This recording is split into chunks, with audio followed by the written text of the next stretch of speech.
What's up, guys? How's your day going? It's a little late tonight. It's actually midnight right now. It's been a long night. We had Super Bowl was tonight, so me and my buddy, we went out to Texas Roadhouse, or Texas Longhorn. I don't know. Anyways, we went to one of it, and we watched Super Bowl there. We were going to go to Buffalo Wild Wings, but it was packed. Couldn't get a table until halftime.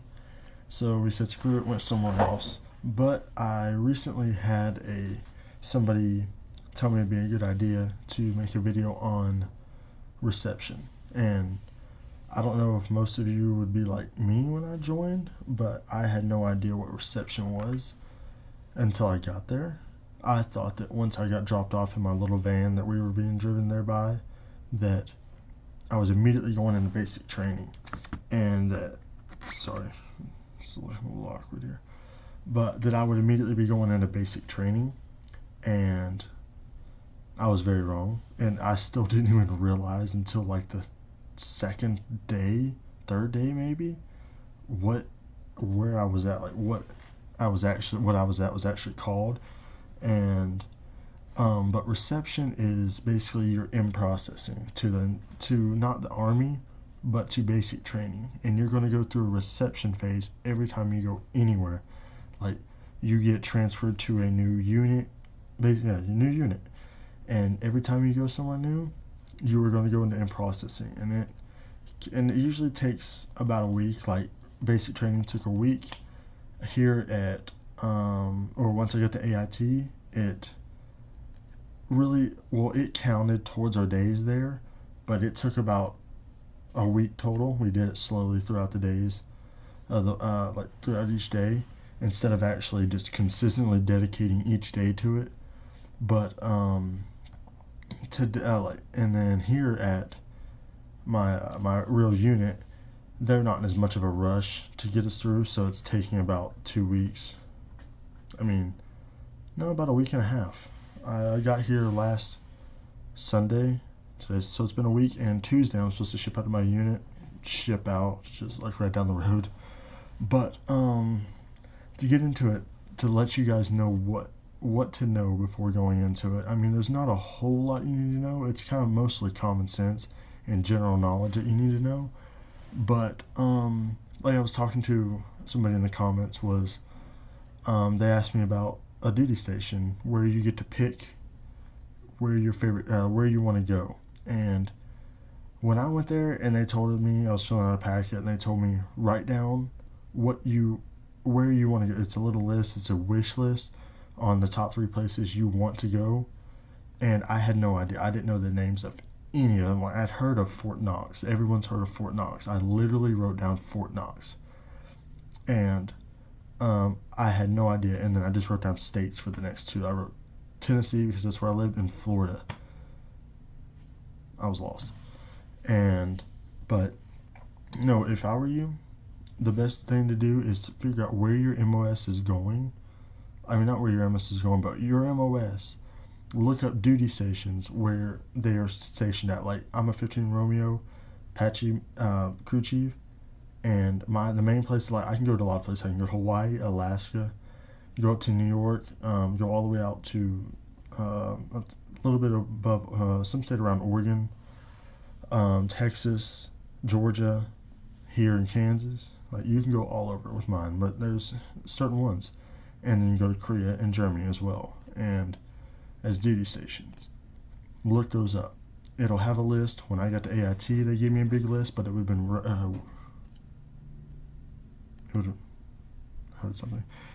really helpful to know that, because so instead of me getting where I wanted, like I wanted to go to Fort Carson, but I didn't know that I could pick that, and so I did not write that down. Possibly could have gotten it, but actually being here at Fort Riley, this is a really nice place. I really enjoy it. But also, an important thing, simple thing, general knowledge. Know your social security number. You wouldn't believe how many people did not know theirs. It blew my mind. Like, don't get me wrong, I only knew mine because of all the times I had to work, like fill it out for jobs and stuff like that. But I didn't straight up just know it, and for all of my recruiting stuff, but I didn't just straight up just figure out and know it. But if you don't know it already, know it before you go. Know your parents' information as well. Like say they're divorced and they live somewhere else. Know their address, their phone number, basically your family stuff, your close relatives, their information, because you're gonna have to put down a lot of places. Like when you fill out your information policy, your insurance policy on how much, like say you die, how much your family gets. You need to know a whole bunch of information about them so that that money can go to them. Um, Also, you need to know, like, listen. Like, you have to be able to listen, pay attention in great detail on what your sergeants are saying, your drill sergeants are saying, because you do not want to be that lost person, especially that one person that messes up and then the entire company gets smoked because of you. You're gonna get a lot of dirty looks. Some people remember your faces, and you're gonna feel really bad. You're gonna feel like you're gonna get picked on from then on. Um, Two things they mash into your head when you're there is the Army song and the Soldier's Creed. I went to 30th AG, and that was at least there. They pushed in their head the Army song. They told us one day that we were supposed to sing it every day before we went to chow, and every day none of us knew it. And so they started making us, all right, if you don't know it by lunch today, you're all getting demolished. And like apparently when I've talked to a lot of people, Benning was the only reception that dropped us consistently. The other receptions did not drop us. So if you're going somewhere else for reception, I think you're good on you not getting smoked while you're there, or corrective training. But also another thing that would help a little tool is be able to know how to make the bed already, like with your hospital corners at a 45-degree angle, folds and all that stuff. It's really helpful. Wish I didn't know how to make a bed. Thought I knew how to make a bed. I didn't know how to make a bed the military way. It sucked because they'll destroy your bed every morning, no matter how much time you spend on it. They'll destroy your bed. But if you make a really nice, crisp bed, you'll stand out and they'll brag about you. Expect to not have your phone, obviously. They're going to take it. At my reception, they were nice enough. They gave it to us like 3 different times in the week we were there. But I heard other receptions were not like that. They didn't get theirs, period. A lot of people think that you're going to get hit. That's no more. You're not going to get hit. The drill sergeants will probably never even touch you without your permission. And they probably won't even put their hand on you without their permission. Like the first time I got touched, like by a drill sergeant, I don't even think I did by a drill sergeant. Just not. But also, the word bathroom in the military, at least while you are in reception and basic training, it is called a latrine. Latrine. Latrine, not a bathroom.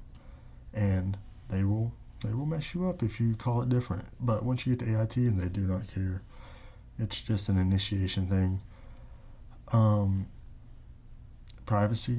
A lot of people say, oh, it's like football showering. You shower with a bunch of people and everything. Everybody's going to see you. No, it's not true. Sharp is a very, very, very, very big thing.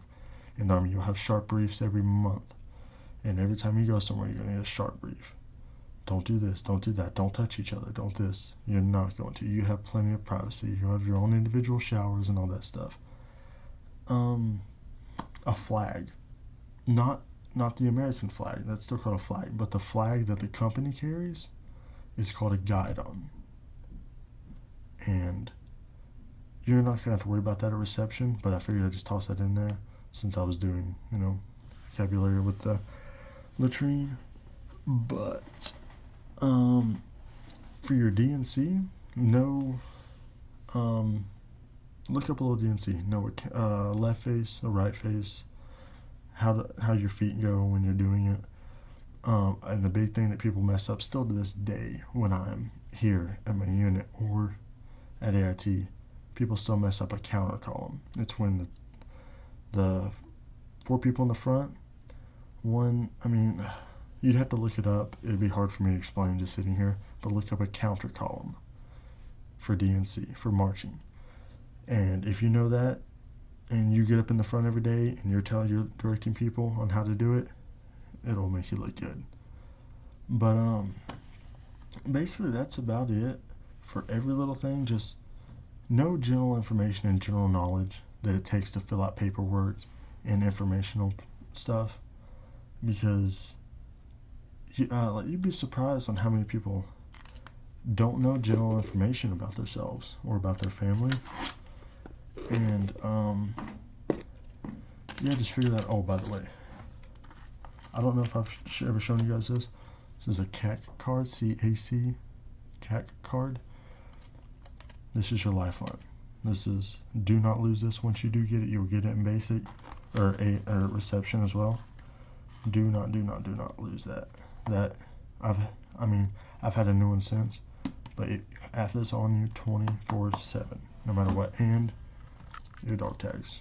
Well, they are called ID tags, not dog tags, so don't call them that. At least at reception and basic. You guys will learn TRADOC, which is the training. It is a whole new world from FORSCOM, and once you get to your unit, and you'll learn that. Like me, I was in TRADOC quite a while. I was in for over 6 months. I was in TRADOC in it. It sucked. It was really annoying how they are straight up to the T. But I mean, that's a whole nother story. Just, you guys, just like I said, know your information. If anything else, if you need to know anything else, let me know. Ask questions. See you guys.